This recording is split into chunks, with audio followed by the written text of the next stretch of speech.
Arcadian Vanguard presents the Wrestling News in your daily wrestling newscast for Wednesday, May 22nd, 2024. Good morning, I'm Mike Sempervive. We begin today with last night's NXT broadcast live on USA Network from the WWE Performance Center in Orlando, Florida. In the main event, Carmen Petrovich and Natalya defeated Lola Vice and Shayna Baszler. Following the bout, Vice turned on Baszler and the two women brawled until security separated them.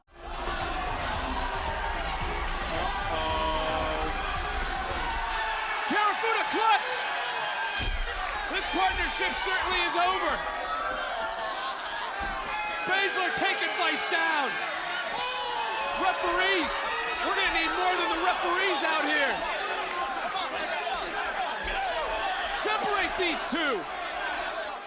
Last night also featured two qualifying matches for the six-pack ladder match to decide the Women's North American Championship at NXT Battleground on June 9th. Jada Parker knocked off Brinley Reese and Fallon Henley defeated Thea Hale. Following the match, Hale was beaten down by Henley and Jasmine Nix. Wes Lee and Joe Coffey were both declared winners in their triple threat match with Brooks Jensen after both men pinned Jensen simultaneously.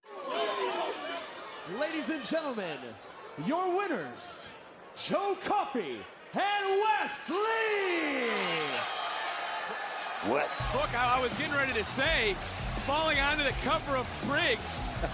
Oba Femi's all smile, double pin. What does this mean? So who's going to face Oba for the title? Lee and Coffey now will both move on to face Men's North American Champion Oba Femi at Battleground. In other results, NXT Tag Team Champions Axiom and Nathan Frazier made the second successful defense of their title, turning back the challenge of Channing Stax Lorenzo and Luca Crucifino. Also, Dante Chen defeated Lexis King.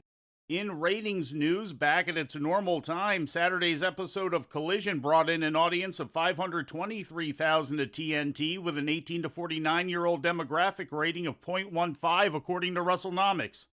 Rampage, which followed immediately after, drew 391,000 viewers with a demo rating of 0.13.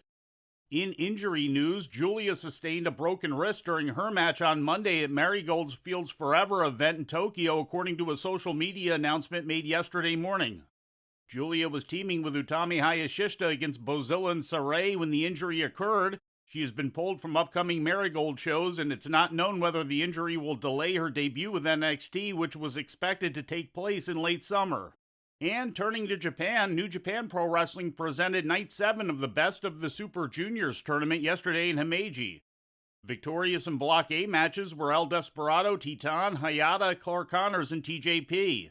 Leading the block currently with 8 points apiece are Desperado, Titan, Connors, and Blake Christian. Night 8 of the tournament is scheduled for today in Osaka.